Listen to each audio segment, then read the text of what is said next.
ನಿಮಗೆ ಈಗ ನೀವು ನಾವು ಅಂದರೆ ಆ್ಯಸ್ ಅ ಫ್ಯಾಮಿಲಿ ಮೆಂಬರು ನಾವು ಎಷ್ಟೋ ಯೋಚನೆಗಳು ಮಾಡ್ಕೋತೀವಿ. ಅಂದರೆ ಈ ಥರ ಫುಡ್ ಕೊಡಬೇಕು ಅಥವಾ ಈ ಥರ ಅವ್ರು ನೋಡ್ಕೋಬೇಕು, ಇಂಥ ಡಾಕ್ಟ್ರಿಗೆ ನಾವು ತೋರಿಸ್ಬೇಕು ಅಂತ ನಮ್ಮ ಯೋಚನೆಗಳಿರುತ್ತೆ ಫ್ಯಾಮಿಲಿ ಮೆಂಬರ್ಸ್ಗೆ.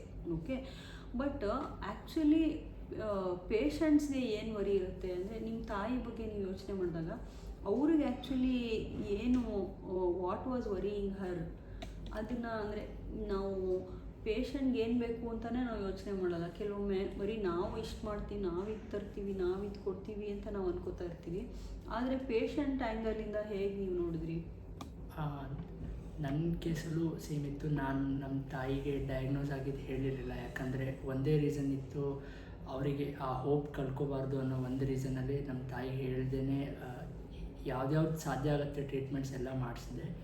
ಬಟ್ ಏನಂದರೆ ಕೆಲವು ಸಲ ಪೇಷಂಟ್ಸಿಗೆ ಏನಾಗುತ್ತೆ ಅಂದರೆ ಓವರ್ ದ ಟೈಮ್ ತುಂಬ ಜರ್ನಿಲಿ ತುಂಬ ಅಪ್ಸ್ ಆ್ಯಂಡ್ ಡೌನ್ಸ್ ಇದ್ದಾಗ ಮೋಸ್ಟ್ಲಿ ಏನಾಗುತ್ತೆ ಅಂದರೆ ಅವರಿಗೆ ಲೈಕ್ ನಾನೇನಾದ್ರು ಫ್ಯಾಮಿಲಿ ಬರ್ಡನ್ ಆದ್ನೇನೋ ಅಂತ, ಅಥವಾ ನನ್ನಿಂದ ಇವ್ರಿಗೆ ತೊಂದರೆ ಆಗ್ತಾಯಿದೆಯೇನೋ ಅಂತ ತುಂಬ ಲೋ ಫೀಲ್ ಮಾಡೋಕ್ಕೆ ಸ್ಟಾರ್ಟ್ ಮಾಡ್ತಾರೆ. ಆ್ಯಂಡ್ ಆ ಮೂಮೆಂಟಲ್ಲಿ ಮೋಸ್ಟ್ಲಿ ಏನು ಮಾಡಬೇಕು ಅಂದರೆ like most of the time ಸಣ್ಣ ಸಣ್ಣ ಥಿಂಗ್ಸ್ ಅವ್ರಿಗೆ ಮಾಡೋದ್ರಿಂದನೂ ತುಂಬ ಖುಷಿ ಸಿಗುತ್ತೆ. ಲೈಕ್ ಏನೂ ಇಲ್ಲ, ಅವ್ರ ಪಕ್ಕದಲ್ಲಿ ಕೂತ್ಕೊಂಡು ಒಂದು 5 ನಿಮಿಷ ಮಾತಾಡೋದಾಗಲಿ, ಅಥವಾ ಎಲ್ಲರೂ ಹೊರಗೆ ವಾಕಿಂಗಿಗೆ ಕರ್ಕೊಂಡು ಹೋಗೋದಾಗಲಿ, ಅಥವಾ ಅವ್ರಿಗೆ ಇಷ್ಟ ಇರೋ ತಿಂಡಿ ಊಟ ಏನಾದ್ರು ಹೌದು, ಲೈಕ್ ಕ್ಯಾನ್ಸರ್ ಇದ್ದಾಗ ಡಯಟ್ ತುಂಬ ರೆಸ್ಟ್ರಿಕ್ಷನ್ಸ್ ಇರುತ್ತೆ. ಬಟ್ ಕೆಲವು ಟೈಮ್ ಖುಷಿಗಿಂತ ಜಾಸ್ತಿ ಯಾವುದೂ ಇರಲ್ಲ. ಸೊ ನಾನು ಕೂಡ ಅದೇ ಮಾಡಿದೆ. ಲೈಕ್ ಅಮ್ಮಂಗೆ ಶುಗರು ಅದು ಇದು ತಿನ್ನಿಸ್ಬಾರ್ದು ಅನ್ನೋ ತುಂಬ ರೆಸ್ಟ್ರಿಕ್ಷನ್ ಇದ್ರೂ ಲಾಸ್ಟ್ ಮೂಮೆಂಟಲ್ಲಿ ಅವ್ರ ಖುಷಿಗಿಂತ ಬೇರೆ ಯಾವುದೂ ಇಲ್ಲ ಅನ್ನೋ ಒಂದು ಉದ್ದೇಶದ ಮೇಲೆ ಲೈಕ್ ಸಣ್ಣ ಸಣ್ಣ ಸ್ವೀಟ್ ಆಗಲಿ, ಸಣ್ಣ ಸಣ್ಣ ಫ್ರೂಟ್ಸ್ ಆಗಲಿ ತಿನ್ನಿಸಿ ಅವ್ರಿಗೆ ಲೈಕ್ ಆ ಮೂಮೆಂಟಿಗೆ ಖುಷಿ ಕೊಡಬೇಕು ಅನ್ನೋದೊಂದು ಒಳ್ಳೆಯ ಉದ್ದೇಶ ಇತ್ತು. ಸೊ ನಾನು ಇದು ತುಂಬ ಫ್ಯಾಮಿಲೀಸಲ್ಲಿ ನೋಡಿರ್ತೀನಿ. ಪೇಷಂಟ್ಗೆ ಫಾಸ್ಟಿಂಗ್ ಅಂದ್ಬಿಟ್ಟು ಉಪವಾಸ ಇಟ್ಟಿರ್ತಾರೆ. ಅಂದರೆ ಅವ್ರಿಗೆ ಶುಗರು ಅಥವಾ ಫುಡ್ ಕೊಟ್ಬಿಟ್ರೆ ಅವ್ರಿಗೆ ಕ್ಯಾನ್ಸರ್ ಜಾಸ್ತಿ ಆಗಿಬಿಡುತ್ತೆ ಅಂತ ಉಪವಾಸ ಹಾಕಿರೋದು ನಾನು ನೋಡಿದ್ದೀನಿ. ಮತ್ತು ಕೆಲವು ಎಕ್ಸಾಟಿಕ್ ವೆಜಿಟೇಬಲ್ಸು, ಈ ಮಿಲೆಟ್ಸು ಅಂಥದ್ದನ್ನೆಲ್ಲ ಕೊಟ್ಟಿರೋದು. ಅದು ಸಿರಿಧಾನ್ಯಗಳು ಯಾವತ್ತೂ ತಿಂದಿರಲ್ಲ. ಪೇಷಂಟ್ಗೆ ಮೊದಲೇ ಟ್ರೀಟ್ಮೆಂಟ್ ಎಲ್ಲ ತೊಗೊಂಡು ಬಾಯೆಲ್ಲ ಕೆಟ್ಟೋಗಿರುತ್ತೆ, ಅವ್ರಿಗೇನು ಟೇಸ್ಟೇ ಗೊತ್ತಾಗ್ತಾ ಇರಲ್ಲ. ಅಂಥ ಟೈಮಲ್ಲಿ ಯಾವುದ್ಯಾವುದೋ ವಿಚಿತ್ರ ಅಂದರೆ ಫುಡ್ಗಳನ್ನ ನಾವು ಕೊಡೋವಂಥವ್ರು ನೋಡಿದ್ದೀನಿ. ಬಟ್ ನನಗೇನಿಸುತ್ತೆ ಅದು ತಪ್ಪು ಅಂತ ಅಲ್ಲ, ಬಟ್ ಅವರು ಪಾಪ ಪೇಷಂಟ್ಗೆ ಒಳ್ಳೇದಾಗಲಿ ಅಂದ್ಬಿಟ್ಟು ಏನೋ ಓದ್ಕೊಂಡು ಅಥವಾ ಎಲ್ಲೋ ಕೇಳಿಬಿಟ್ಟು ಇದು ಮಾಡಿದ್ರೆ ಪೇಷಂಟ್ಗೆ ಒಳ್ಳೇದಾಗ್ಬೋದು ಅಂತ ಮಾಡ್ತಾರೆ. ಬಟ್ ಗುರುದರ್ಶನ್ ಅವ್ರು ಹೇಳಿದಾಗೆ ಪೇಷಂಟ್ಗೆ ನೀವು ಏನೂ ಮಾಡಬೇಕಾಗಿಲ್ಲ, ಜಸ್ಟು ಒಬ್ಬರು ಕೂತ್ಕೊಂಡು ಅವ್ರ ಹತ್ರ ಮಾತಾಡಿದ್ರೆ ಅವ್ರಿಗೆ ಖುಷಿಯಾಗುತ್ತೆ. ಅವ್ರ ಕೈ ಹಿಡ್ಕೊಂಡು ಹೇಗಿದೆಯಮ್ಮ ಅಂತ ಒಂದು ಮಾತಾಡಿಬಿಟ್ರೆ ಸಾಕು.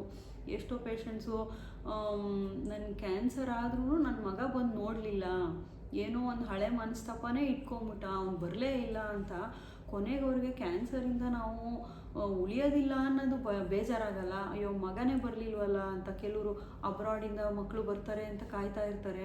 ಆ ಮಕ್ಕಳು ಬರಲಿಲ್ವಲ್ಲ ಅನ್ನೋದೇ ಒಂದು ಅವ್ರಿಗೆ ಕೊರತೆ ಆಗುತ್ತೆ ಹೊರತು ಟ್ರೀಟ್ಮೆಂಟ್ ಏನು ಮಾಡಿದ್ದು ಅಂದರೆ ಟ್ರೀಟ್ಮೆಂಟಲ್ಲಿ ಏನಾಯಿತು, ನಾವು ಉಳಿತೀವ ಅನ್ನೋದು ಅವ್ರಿಗೆ ಯೋಚನೆನೇ ಇರಲ್ಲ.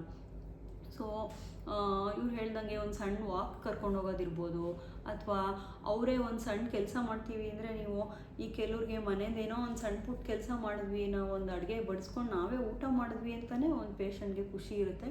ಸೊ ಅವರು ಏನು ಮಾಡಿದ್ರೆ ಅವ್ರಿಗೆ ಖುಷಿ ಅನಿಸುತ್ತೋ ಅದನ್ನ ಮಾಡೋಕ್ಕೆ ಬಿಡಿ. ಮತ್ತು ನೀವು ಜೊತೆಗಿರಿ ಪೇಷಂಟ್ ಜೊತೆಗೆ, ಅಥವಾ ಕೆಲವೊಮ್ಮೆ ಫೋನಲ್ಲಿ ಮಾತಾಡಿ, ವಿಡಿಯೋ ಕಾಲ್ ಮಾಡಿ, ಹೇಗಾದರೂ ಅವ್ರ ಜೊತೆಗೆ ಒಂದು ಕಮ್ಯುನಿಕೇಷನ್ನು ಮಾಡೋದಕ್ಕೆ ಟ್ರೈ ಮಾಡಿ. ಜಸ್ಟ್ ಈ ವಿಡಿಯೋ ಮಾಡೋಕ್ಕೆ ಮುಂಚೆ ನಾವು ಮಾತಾಡ್ತಾ ಇದ್ವಿ, ಕೆಲವೊಮ್ಮೆ ಏನಂದರೆ ನಾವು ಎಷ್ಟೊಂದೆಲ್ಲ ಹೇಳ್ತೀವಿ, ಕ್ಯಾನ್ಸರು ಆರಂಭಿಕ ಹಂತದಲ್ಲಿ ಪತ್ತೆ ಮಾಡಿದ್ರೆ ಅದನ್ನ ನಾವು ಕ್ಯೂರ್ ಮಾಡ್ಬೋದು, ಮತ್ತು ಕ್ಯಾನ್ಸರ್ ಫ್ರೀ ಆಗಿರ್ಬೋದು, ನೀವು ಸರ್ವೈವ್ ಆಗ್ಬೋದು ಅಂತೆಲ್ಲ ಹೇಳ್ತೀವಿ. ಬಟ್ ಎಷ್ಟೋ ಫ್ಯಾಮಿಲೀಸಲ್ಲಿ ಅಡ್ವಾನ್ಸ್ ಸ್ಟೇಜಸ್ಸಲ್ಲಿ 3rd ಸ್ಟೇಜು 4th ಸ್ಟೇಜಲ್ಲೆಲ್ಲ ಪತ್ತೆ ಆಗುತ್ತೆ. ಈ ಸ್ಟೇಜ್ 4 ಕ್ಯಾನ್ಸರ್ ಬಗ್ಗೆ ತುಂಬ ಜನ ಮಾತಾಡೋಲ್ಲ. ಅಂದರೆ ನಾವು ಡಾಕ್ಟರ್ಸು ಅಷ್ಟೇ ಸಕ್ಸಸ್ ಆಗಿದ್ದನ್ನು ತುಂಬ ಹೇಳ್ತಾ ಇರ್ತೀವಿ, ಬಟ್ ಫೇಲ್ ಆಗಿದ್ರ ಬಗ್ಗೆ ತುಂಬ ಜನ ಮಾತಾಡೋಕ್ಕೆ ಇಷ್ಟಪಡೋಲ್ಲ. ಏನಕ್ಕೆ ಅಂದರೆ ಪಾಪ ಪೇಷಂಟ್ಸ್ ಎಲ್ಲ ನೋಡ್ತಾ ಇರ್ತಾರೆ, ಅವರು ಹೋಗಿ ಕಳ್ಕೊಂಬಿಡ್ತಾರೋ ಅಂತ ನಾವು ಸ್ಟೇಜ್ 4 ಬಗ್ಗೆ ಮಾತಾಡೋಲ್ಲ ಜಾಸ್ತಿ. ಆದರೆ ಈ ಸ್ಟೇಜ್ 4 ಕ್ಯಾನ್ಸರಲ್ಲೂ ಎಷ್ಟೊಂದೆಲ್ಲ ಮಾಡ್ಬೋದು ನೋಡಿ. ಗುರು ಅವ್ರು ಹೇಳಿದಾಗೆ ಒಂದು ಸಣ್ಣ ನೀವು ಪೇಷಂಟ್ ಜೊತೆಗಿರಿ ಸಾಕು ನೋಡಿ. ಕೆಲವೊಮ್ಮೆ ಕ್ಯಾನ್ಸರ್ನ ನಾವು ಜಯಿಸೋಕ್ಕಾಗ್ದಲೇ ಇರ್ಬೋದು, ಬಟ್ ನೀವು ಲಾಸ್ಟ್ ಮೂಮೆಂಟಲ್ಲಿ ನಿಮ್ಮ ಫ್ಯಾಮಿಲಿ ಮೆಂಬರ್ ಜೊತೆ ಇರೋದೇ ಒಂದು ಸಕ್ಸಸ್ ಅಂತ ನನಗನ್ಸುತ್ತೆ. ಮತ್ತು ಈ ಸ್ಟೇಜ್ 4ಅಲ್ಲಿ ತುಂಬ ಪ್ರಾಬ್ಲಮ್ ಆಗುತ್ತೆ. ನಾನಂತೂ ಒಬ್ಬರು ಡಾಕ್ಟ್ರು ಅವ್ರ ತಂದೆನೇ ಅವರು ಕಳ್ಕೊಳ್ಳೋವಾಗ ತುಂಬ ಪೇಯ್ನಿಂದ ರಾತ್ರಿ ನರಳಿದ್ದಾರೆ. ಅದು ಸುತ್ತಮುತ್ತ ಒಂದು 10-15 ಮನೆಗೆ ಅವರು ಅಳೋದು ಕೇಳಿಸ್ತಾ ಇತ್ತಂತೆ.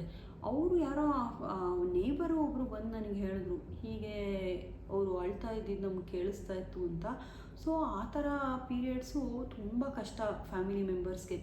ಸೊ ಈ ಥರ ಪೇಷಂಟ್ಸ್ಗೆ ನೀವು ಏನು ಹೇಳೋಕ್ಕೆ ಇಷ್ಟಪಡ್ತೀರಾ? ಅಂದರೆ ನೀವು ಸಹ ನಿಮ್ಮ ತಾಯಿನ ಆ ಥರ ಸ್ಥಿತಿಲಿ ನೋಡಿದ್ರಿ ಅಲ್ವಾ? ಲಾಸ್ಟ್ ಫ್ಯೂ ಡೇಸ್ ತುಂಬ ಅವ್ರಿಗೆ ಸುಸ್ತಾಗ್ತಾಯಿತ್ತು, ಮತ್ತು ಅವರು ಊಟ ಮಾಡ್ತಾ ಇರಲಿಲ್ಲ ಅಲ್ವಾ? ಸೊ ಆ ಥರ ಲಾಸ್ಟ್ ಸ್ಟೇಜಲ್ಲೂ ಸಹ ಫ್ಯಾಮಿಲಿ ಮೆಂಬರ್ಸ್ಗೆ ಏನು ಹೇಳೋಕ್ಕೆ ಇಷ್ಟಪಡ್ತೀರಾ? ಹೇಗೆ ಅವರು ಹ್ಯಾಂಡಲ್ ಮಾಡಬೇಕು ಆ ಕಷ್ಟನ? ನಾನು ಕೂಡ ಅಂದರೆ ಆ ಮೂಮೆಂಟನ್ನು ಪಾಸ್ ಮಾಡಿದ್ದೀನಿ. ಅಂದರೆ ಲೈಕ್ ಅಮ್ಮ ತುಂಬ ನರಳ್ತಾ ಇದ್ದಿದ್ದು ನೋಡಿದ್ದೀನಿ. ಅಂದರೆ ನನ್ನ ಸಿಚುವೇಷನಲ್ಲಿ ಏನಾಗಿತ್ತು ಅಂದರೆ ಅಮ್ಮ ಲಾಸ್ಟ್ ಕೊನೆ 7-8 ದಿನದಲ್ಲಿ ಮಾತಾಡೋದು ನಿಂತ್ಬಿಟ್ಟಿತ್ತು. ಆಮೇಲೆ ಲೈಕ್ ಊಟ ಮಾಡೋದು ಡೇ ಬೈ ಡೇ ಕಡಿಮೆ ಮಾಡೋಕ್ಕೆ ಸ್ಟಾರ್ಟ್ ಮಾಡಿದ್ರು. ಏನೂ ಇಂಟೇಕ್ ಇರ್ತಾ ಇರಲಿಲ್ಲ. ಆಮೇಲೆ ತುಂಬ ವೀಕ್ ಆಗಿಬಿಟ್ಟಿದ್ರು, ಓಡಾಡೋಕ್ಕಾಗ್ತಾ ಇರಲಿಲ್ಲ, ಯಾರ ಹತ್ರನೂ ಪ್ರಾಪರಾಗಿ ರೆಸ್ಪಾಂಡ್ ಮಾಡೋಕ್ಕಾಗ್ತಾ ಇರಲಿಲ್ಲ.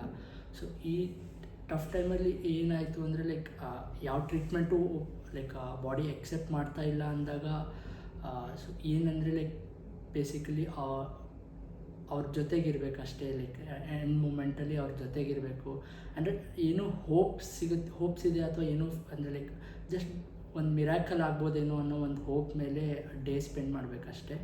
ಹೌದು, ತುಂಬ ಪೇಯ್ನ್ಫುಲ್ಲಾಗಿರುತ್ತೆ ಆ ಮೂಮೆಂಟು. ತುಂಬ ಲೈಕ್ ನೋಡೋಕ್ಕೆ ಆಗೋದಿಲ್ಲ. ಅಂದರೆ ಲೈಕ್ ಈ ಟೈಮ್ ಯಾಕಪ್ಪ ಬಂತು ಅಂದರೆ ಅಂತ ತುಂಬ ನೋವನ್ನು ಅನುಭವಿಸ್ತಾ ಇರ್ತಾರೆ. ಬಟ್ ಏನು ಮಾಡಲಿಕ್ಕಾಗೋದಿಲ್ಲ. ಒಂದು ಸಲ ಕ್ಯಾನ್ಸರ್ ಆಗಿದೆ ಅಂತ ಡಯಾಗ್ನೋಸಿಸ್ ಆದಮೇಲೆ like journey is inevitable. So ಆ ಜರ್ನಿ ಥ್ರೂ ಹೋಗಲೇಬೇಕು. And all we have to prays that end must be peaceful for the patient. ನೋಡಿ ವೀಕ್ಷಕರೇ, ಹುಟ್ಟಿದವರೆಲ್ಲ ನಾವೆಲ್ಲರೂ ಅಷ್ಟೇ, ಹುಟ್ಟಿದ ಮೇಲೆ ಸಾವು ಖಂಡಿತ ಬಂದೇ ಬರುತ್ತೆ. ಇವತ್ತು ಒಬ್ಬರಿಗೆ ಮುಂಚೆ ಬರ್ಬೋದು, ಒಬ್ಬರಿಗೆ ಲೇಟಾಗಿ ಬರ್ಬೋದು. ಮತ್ತು ಸಾವಿಗೆ ಕಾರಣಗಳು ಅನೇಕ ಇರುತ್ತೆ. ಕೆಲವ್ರಿಗೆ ಕ್ಯಾನ್ಸರ್ ಇರುತ್ತೆ, ಕೆಲವ್ರಿಗೆ ಹಾರ್ಟ್ ಅಟ್ಯಾಕ್ ಇರುತ್ತೆ, ಕೆಲವ್ರಿಗೆ ಸ್ಟ್ರೋಕ್ ಇರುತ್ತೆ.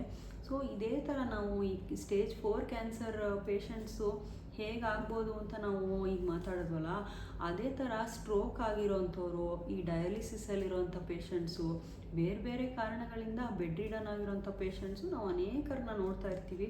ಸೊ ಈ ಹೆಸರುಗಳು ಬೇರೆ ಬೇರೆ, ಆದರೆ ಅವರು ಹೋಗುವಂಥ ಜರ್ನಿ ಎಲ್ರದ್ದು ಹಾಗೆ ಇರುತ್ತೆ.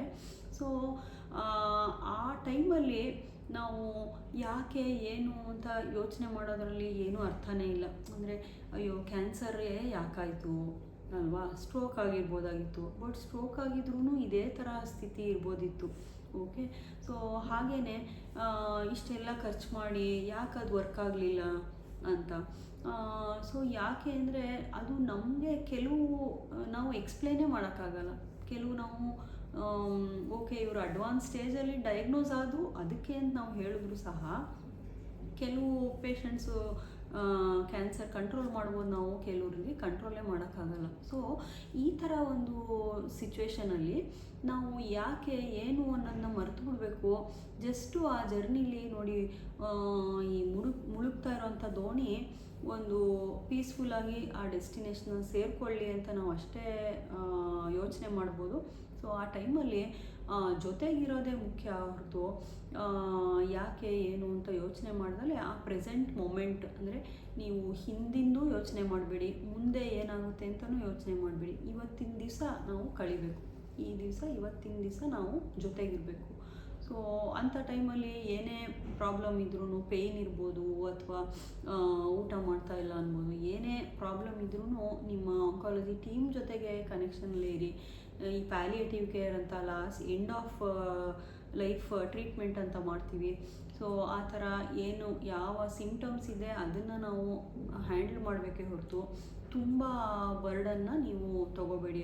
ತುಂಬ ಜನ ಏನು ಮಾಡ್ತಾರೆ, ಅಯ್ಯೋ ನಾವು ಈ ಡಾಕ್ಟ್ರ್ ಹತ್ರ ಹೋಗಿದ್ದಕ್ಕೆ ಹಿಂಗಾಯಿತು, ಇನ್ನೊಂದು ಬೇರೆ ಹಾಸ್ಪಿಟ್ಲಲ್ಲಿ ಬೇರೆ ಡಾಕ್ಟ್ರಿಗೆ ತೋರಿಸಿದ್ರೆ ಹೆಂಗಿರ್ಬೋದಿತ್ತು, ಚೆನ್ನಾಗಿರ್ಬೋದಾಗಿತ್ತು ಅವರು ಅಂತ ಮನಸ್ಸಲ್ಲಿ ಅನೇಕ ಪ್ರಶ್ನೆಗಳು ಬರೋದು ಸಹಜ.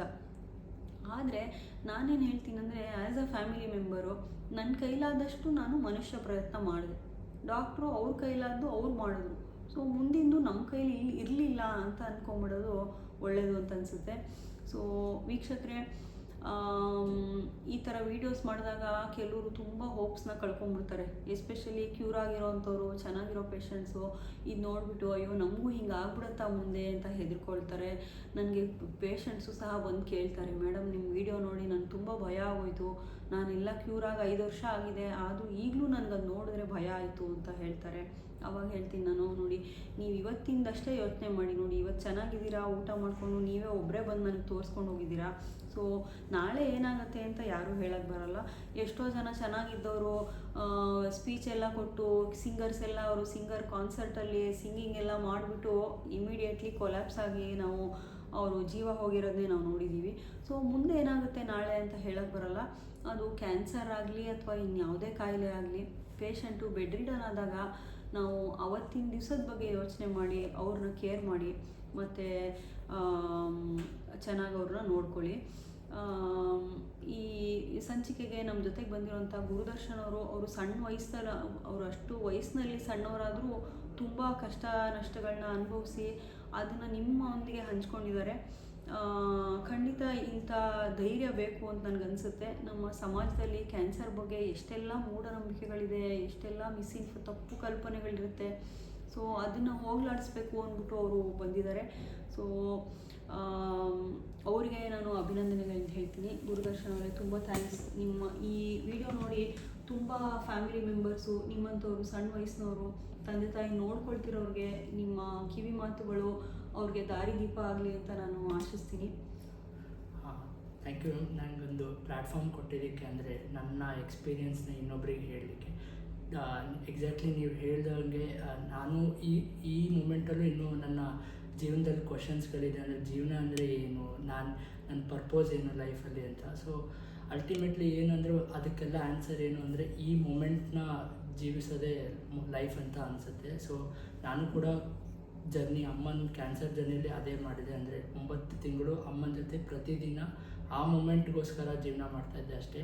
ಲೈಕ್ ಔಟ್ಕಮ್ ಅಥವಾ ಎಂಡ್ ರಿಸಲ್ಟ್ ಏನೇ ಆಗಿದ್ದು ಅದು ನನ್ನ ಕೈಯಲ್ಲಿ ಇರಲಿಲ್ಲ. ಸೊ ನಾನು ಆ ದಿನನ ಅಮ್ಮನ ಜೊತೆ ಹೇಗೆ ಸ್ಪೆಂಡ್ ಮಾಡಿದ್ರೆ ಖುಷಿಯಾಗಿರ್ಬೋದು ಅನ್ನೋದು ಒಂದು ಉದ್ದೇಶದ ಮೇಲೆ ಕ್ಯಾನ್ಸರ್ ಜರ್ನಿ ಸರ್ಪಾಸ್ ಮಾಡಿದೆ.